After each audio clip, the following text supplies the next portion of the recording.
of shame. Just let that fact detonate in your brain for a minute.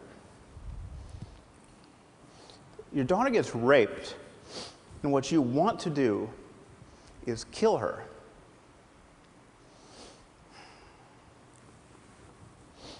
What are the chances that represents a peak of human flourishing?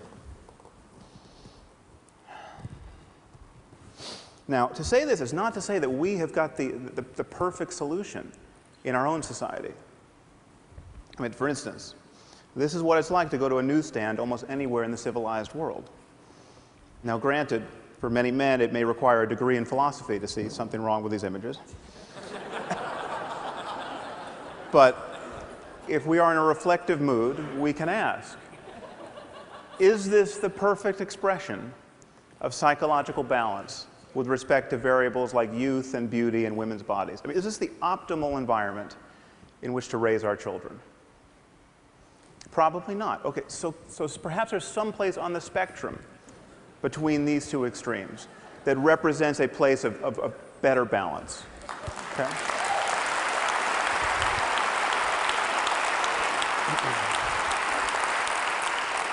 But perhaps there are many such places. I mean, again, given other changes in human culture, there may be many peaks on the moral landscape. But the thing to notice is that there'll be many more ways not to be on a peak. Now, the irony, from my perspective, is that the only people who seem to generally agree with me and who think that there are right and wrong answers to moral questions are religious demagogues of one form or another. And of course, they think they have right answers to moral questions because they got these answers from a voice in a whirlwind. Okay, not because they made an intelligent analysis of the causes and condition of human and animal well-being.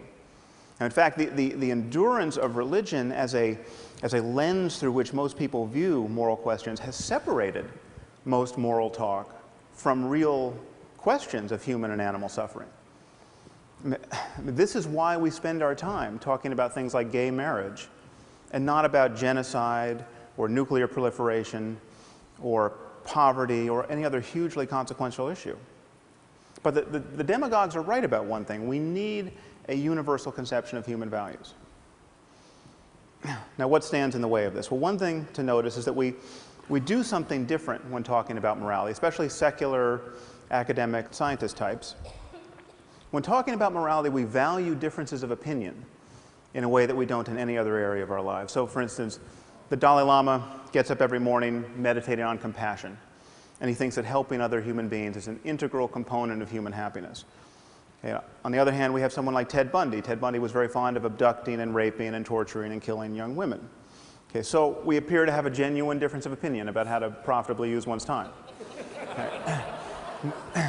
Most Western intellectuals look at this situation and say, well, there's nothing for the Dalai Lama to be really right about, or for Ted Bundy to be really wrong about, that admits of a real argument that it potentially falls within the purview of science. Okay, that he likes chocolate, he likes vanilla. There's nothing that one should be able to say to the other that should persuade the other. Now, notice that we don't do this in science. On the left, you have Edward Witten. He's a string theorist. If you ask the smartest physicists around, who's the smartest physicist around, in my experience, half of them will say Ed Witten. The other half will tell you they don't like the question. So, what would happen if I showed up at a physics conference and said string theory is bogus? You know, it doesn't resonate with me. It's not how I choose to view the universe at the smallest scale. I'm not a fan. Okay, well, nothing would happen because I'm not a physicist. I don't understand string theory. I'm the Ted Bundy of string theory. Okay? I wouldn't want to belong to any string theory club that would have me as a member. Okay? But this is just the point. Okay? Whenever we are talking about facts, certain opinions must be excluded. That is what it is to have a domain of expertise. That is what it is for knowledge to count. How have we convinced ourselves that in the moral sphere there is no such thing as moral expertise, or moral talent, or moral genius even? How have we convinced ourselves that every opinion has to count? How have we convinced ourselves that every culture has a point of view on these subjects worth considering? Does the Taliban have a point of view on physics that is worth considering? No. Okay. How is their ignorance? How is their ignorance any less obvious on the subject of human well-being?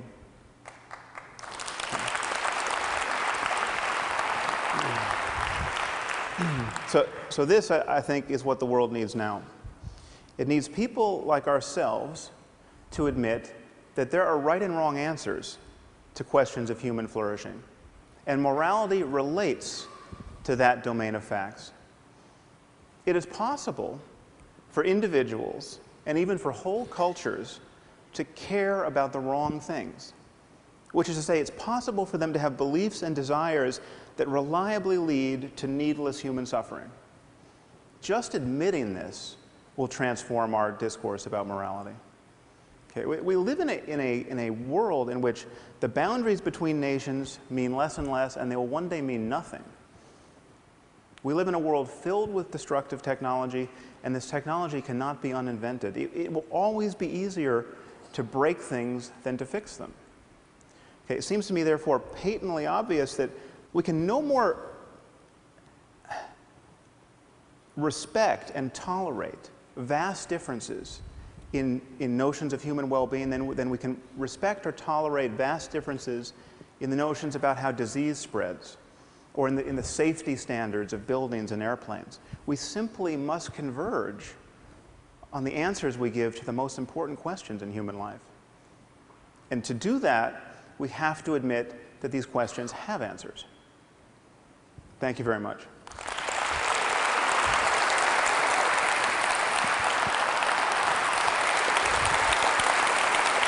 Thank you.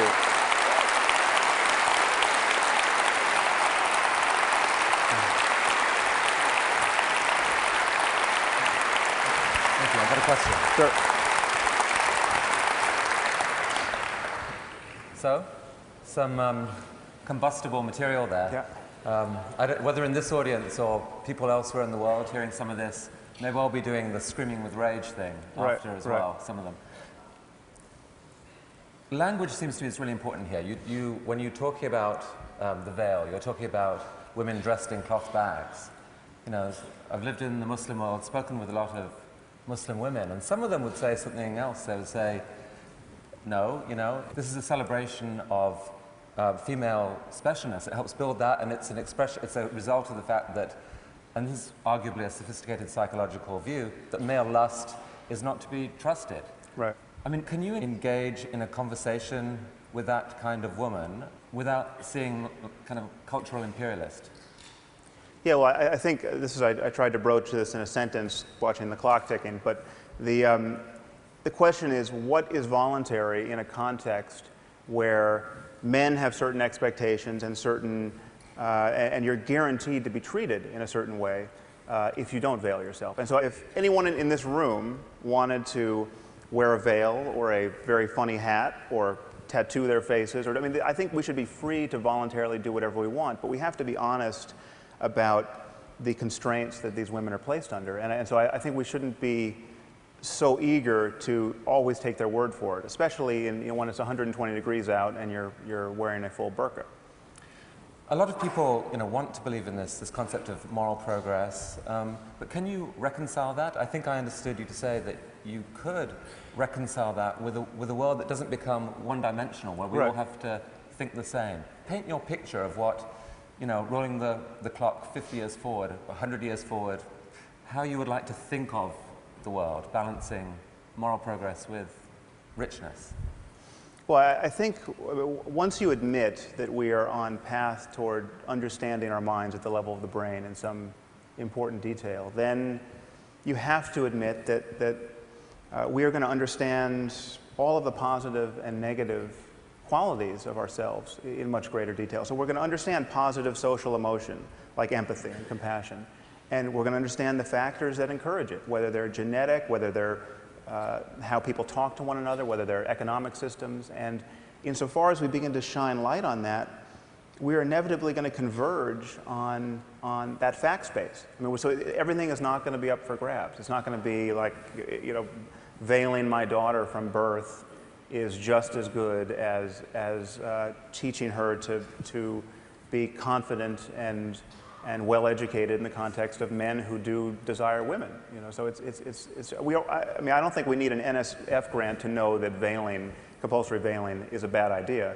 But at a certain point, we're going to be able to scan the brains of everyone involved and actually interrogate them. You know, I mean, do people love their daughters just as much in these systems?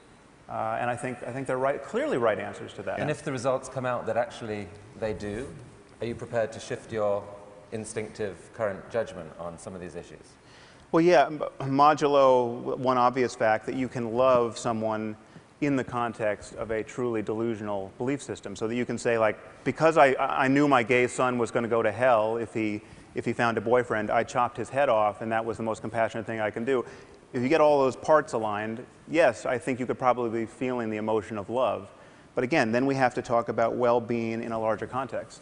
You know, and it's all of us in this together. It's not one man feeling ecstasy and then blowing himself up on a bus. Sam, this is a conversation I would actually love to continue for hours. We don't have that, but maybe another time. Thank you for coming to TED. Really an honor. Thank you. Thank you.